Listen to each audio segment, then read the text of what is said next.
Hey, it's Vas here from Metro Hobbies, and today we're going to be doing something a little different. I'm going to be showing you some basic driving skills, whether you have a beginner RC or whether you have a beast like this Armour Creighton EXP that you see here. So we're going to put this guy on the ground and I'm going to show you some basic driving skills. Hopefully this will come useful to you and yeah, you'll get something out of it. Now I've got this guy hooked up to my Futaba 4PM. I've got a Max 8 combo in here with a 13-tooth pinion, powered by an iRun 6S battery, and I've got a Savox servo up the front, and of course I've got a Proline body in there painted in red to match the car. So let's get this guy on the ground and I'll show you some basic driving skills.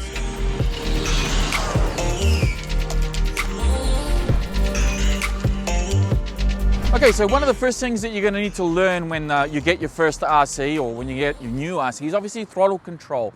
Now, throttle control is very important. You can't just mash the throttle on your radio and expect the car to not behave violently or anything like that. It's not going to accelerate smoothly or do anything of that nature. If you just mash the throttle, this is what happens. With something this powerful, you can do standing backflips. But ideally, what you want to do is you want to be able to control your throttle so that you can obviously have more control of the vehicle. You're not hitting things or doing anything crazy like that. So a very slight touch of the throttle and you'll be able to see that the car does actually drive quite smoothly. And of course, the more you press, the faster it goes. So throttle control is key. If you're new to the hobby, you really need to learn these very basic principles. This may sound very beginner, and it may sound a little bit boring, especially when you have a car that's this powerful, but learning these fundamental basics will give you a better control overall when you drive the car, you know, on a track or when you're racing with your friends and so on and so forth. Having that throttle control is vital with any RC. Okay, now one of the other things that we're going to be talking about is pacing, and this is probably a wrong terminology to use, but essentially what I'm referring to is the way in which you maintain the speed of the vehicle. One of the mistakes that I see a lot of people make, especially when you're fairly new to the hobby, is they'll pulse the throttle quite aggressively on a regular basis. This really isn't ideal. So I'll give you an example of what pulsing the throttle means. So as someone's driving a car like this, they'll start to just bleep the throttle constantly and do that sort of thing. Ideally, you don't really want to do that. What you want to do is you want to sort of squeeze the throttle gently and maintain a steady pace on the car. By keeping a steady pace on the car, you're actually preserving battery. You're monitoring temperatures of the electronics as well, because you're not constantly punching the throttle and you know, kind of like inserting these massive amounts of volts into the motor, rather than just keeping it nice and steady. Think of it as you're driving stop-start in traffic, you're obviously going to get less fuel economy in stop-start traffic, but of course when you're on the freeway and you're cruising, you're going to have much better fuel economy. So it's the same sort of principle here. Now, once you get used to driving and throttle management, one of the things that you're probably going to want to do, especially when you have a car that is capable of doing this trick, is of course doing wheelies.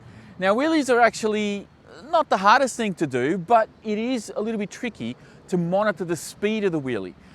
Essentially, once you get the front wheels up, you don't necessarily want to keep the throttle mashed. You need to just match the speed of the car with your throttle, and you'll find that you don't have to have the throttle all the way to full. Also, having the throttle to full, especially on a car like this, can actually harm the center diff if you do wheelies for a really long time. So although they are a lot of fun, just be mindful that there is a bit of a technique to it, just so that you don't harm the car and you don't overdo it so that the car actually ends up on its roof.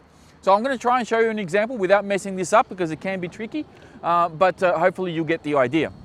So we'll bring the car over this side, and I'll try and pop the front wheels up and hopefully maintain the wheelie throughout the run.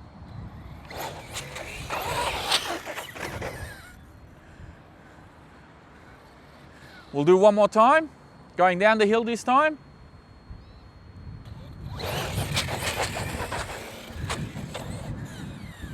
And you can see there that once I brought the front wheels up, all I wanted to do was just maintain that speed and keep those wheels up. Now, the ground's a little uneven here. You'll have different results on different terrain. On a nice smooth road, you'll probably get better results. So I'll do it one more time. We'll bring the front wheels up. And we'll go one more time from this side.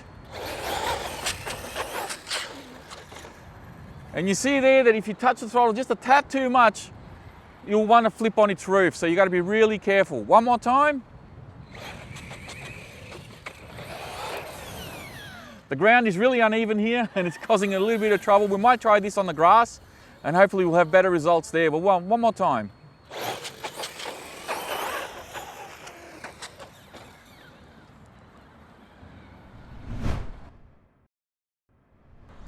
Okay, so for the next stage, we're going to practice jumping.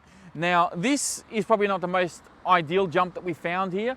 I did want to go to the skate park, but there's too many people there and we don't want to hit anybody. So we're just going to do it with what we can here, but this will still show you the basics. Now, when it comes to jumping, ideally you want to start small and you want to start a little bit slow. Not too slow, because then you don't really have any control of the car whatsoever. Now, when it comes to jumping, I'll actually show you this.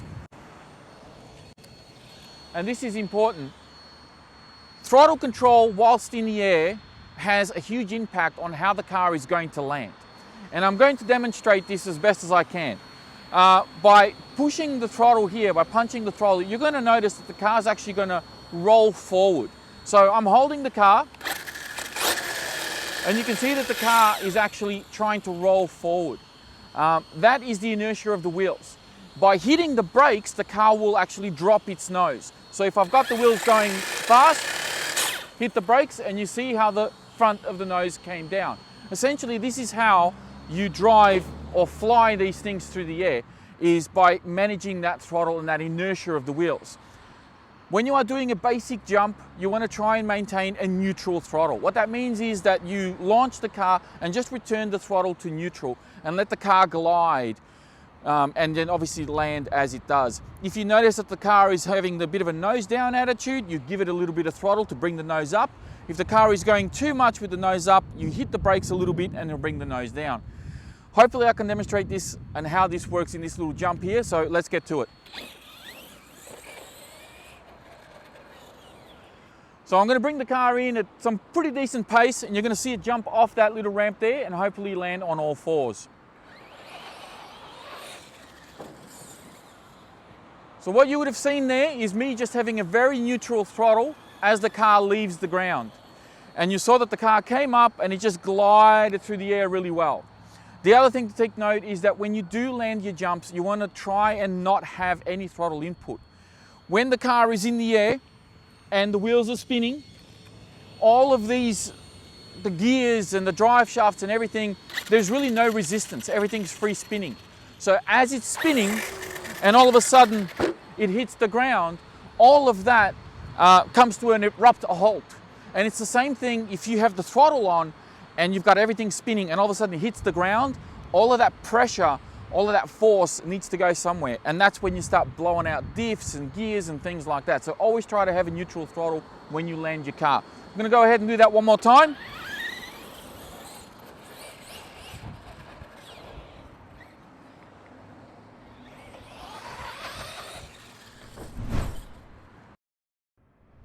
Okay, now for the last thing that we're going to be doing here is doing a standing backflip. Now this is not something that can be done with every RC, but with some RCs it is quite possible to do, and it's actually a lot of fun. Now this does take a little bit of skill. You can overshoot the backflip and the car could, flip more than once and it could end up really messy.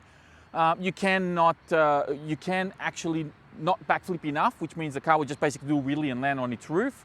And a lot of this comes down to the power system you have, the batteries you're using, the punch setting of your ESC. There's a lot of little aspects here, oil settings of your center diff and all this sort of thing. So a lot of it plays a part on whether or not a backflip is achievable. Now, I have done a backflip with this, a standing backflip, and hopefully I can do it again. So I'm going to show you essentially what the principles are in doing this. Because essentially what you're going to be doing is punching the throttle as hard as you can, but you can only do it for a certain amount of time and then relax the throttle and the car should land back on its feet after it does its backflip. So it comes down to a little bit of timing, a bit of experience. You're gonna mess up, especially if you've never done it before, so be prepared for that and don't be surprised if you do end up breaking a part or two. This is all part of the fun, but if you wanna do this sort of trick, it's very advanced and it's a lot of fun when you do nail it. So let's hope that I don't mess this up. Here we go. And there we go.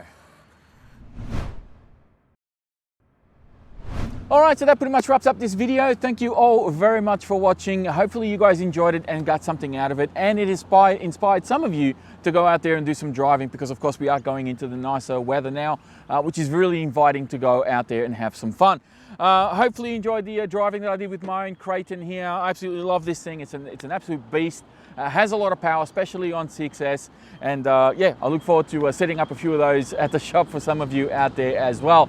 If you have any questions, please be sure to leave them in the comment section down below. Don't forget to hit that like button before you go, and of course subscribe to the channel if you're new. That is it from me. Thank you again, and I'll speak to you all next time.